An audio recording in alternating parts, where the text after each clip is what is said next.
来看国际消息，罗西亚的首都莫斯科市中心一间餐厅炸案爆炸，至少3个人死亡，21个人受伤。罗西亚国家反恐协会就讲是一个查某人炸炸弹落去攻击。也有几若间外国媒体引用罗西亚工商日报的报道表示，这个炸弹有可能是远距离引爆，也目标是餐厅坐外口的人客。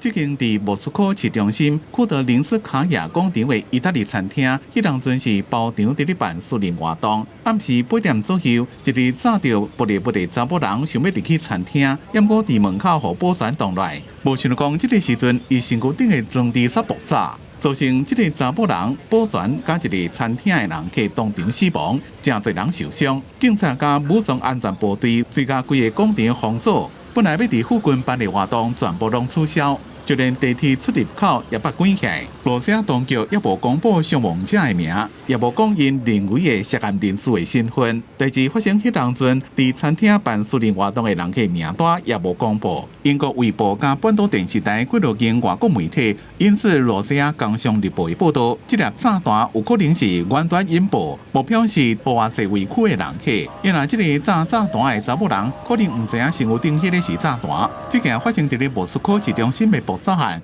看起来敢若是独立事件。因讲罗西亚全面入侵乌克兰战争4年来，莫斯科甲附近地区发生真侪刺杀甲谋杀未遂的事件。莫斯科指控基辅爱对这款攻击事件负责。今年初，罗西亚联邦安全局也捌警告，会加强保护高级军事官员。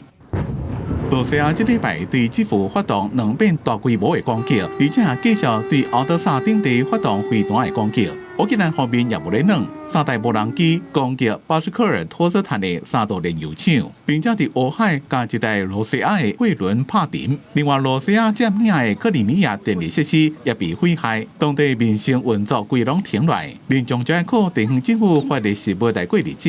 因为美国即马是也无放弃，促成罗西亚甲乌克兰停火。美国国务卿卢比奥讲，所落来几礼拜，美国会继续努力重新启动罗西亚甲乌克兰谈判。美国特使魏科夫甲库许纳8月底会过去基辅访问。公司新闻王鲁梅编辑。